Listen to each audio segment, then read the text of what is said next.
14 नवंबर 2025 को जब बिहार के चुनाव नतीजे सामने आए तो तस्वीर साफ थी कि सरकार किसकी बनने जा रही है। हालांकि सस्पेंस सीएम के चेहरे को लेकर के था, लेकिन 20 नवंबर को वो सस्पेंस भी खत्म हो गया।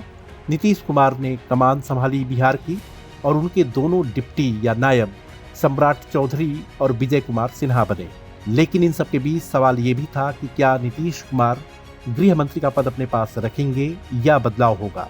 बिहार के सियासी गलियारे में तरह तरह के सवाल थे, लेकिन उन सवालों पर विराम तब लगा जब नीतीश कुमार ने गृह मंत्री का पद छोड़ दिया और उस विभाग की कमान सम्राट चौधरी के हाथ में आ गई। यानी कि परंपरागत तौर पर सीएम के पास रहने वाला यह विभाग बीजेपी के पास आ गया। इन सब के बीच एक विषय और था कि विधानसभा स्पीकर का पद किसके पास होगा। दरअसल इस पद को लेकर के जेडीयू और बीजेपी में तनातनी थी, लेकिन बीजेपी के प्रेम कुमार ने जब अपना नामांकन किया तो एक बार फिर साफ हो गया कि सबसे बड़े दल के तौर पर उभरी बीजेपी ने इस पद को भी हथिया लिया।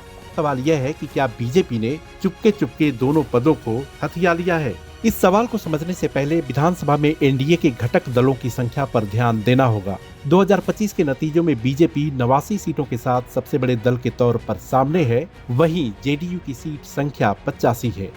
इसका अर्थ यह हुआ कि संख्या बल के आधार पर बीजेपी सबसे आगे है। ऐसे में यह स्वाभाविक व्याख्या हो सकती है कि सरकार में किसका दबदबा होगा। हालांकि बात जब दबदबे की है तो 2020 के नतीजों को कैसे बिसराया जा सकता है, जब जेडीयू के पास महज 43 सीट थी, लेकिन गृह मंत्री का पद सीएम के पास था और सरकार में जेडीयू का दबदबा भी बना रहा। उसके पीछे की बड़ी वजह यह थी कि नीतीश कुमार अपने हिसाब से सरकार को चलाना चाहते थे।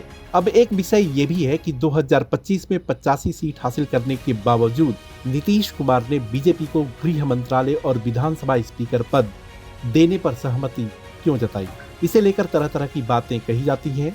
मसलन पार्टी के सर्वे सर्वा नीतीश कुमार भले ही हों, लेकिन सियासी फैसलों में उनका दखल कम हुआ है।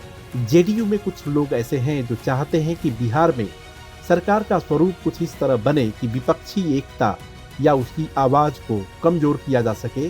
ऐसे में यह जरूरी है कि बीजेपी के साथ मिलजुल कर बढ़ा जाए।